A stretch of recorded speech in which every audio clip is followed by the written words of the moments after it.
خواہشات، یہ خواہشات کی زندگی. دو راستے ہیں. ایک انبیاء کا راستہ ہے عمل سے، نماز سے زندگی بنے.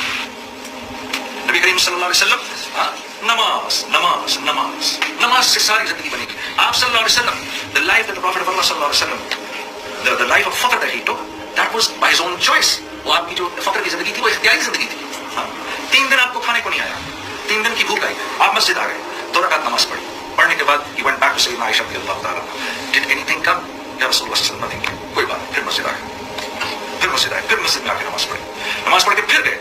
عائشہ did something come؟ یا رسول اللہ صلی اللہ علیہ وسلم nothing came. کسی نے پڑھا مسجد آئے، پھر نماز پڑھی. پھر نماز پڑھ کے مانگا، واپس گئے تو کہا یا رسول اللہ صلی اللہ علیہ وسلم عثمان آئے تھے، اتنی روٹیاں دے گئے، اتنا کھانا دے گئے، اور عرض کی کہ یا رسول اللہ صلی اللہ علیہ وسلم اگر کبھی ایسا حال آئے تو آپ مجھے بتا دیا کریے. کہا اے عائشہ تو نے عثمان کو کیوں نہیں کہا کہ عثمان ہمیں تو نے نہیں کھلایا، ہمیں ہمارے اللہ نے کھلایا. جتنی تم خواہشات کی قربانی دو گے، یاد رکھنا کہ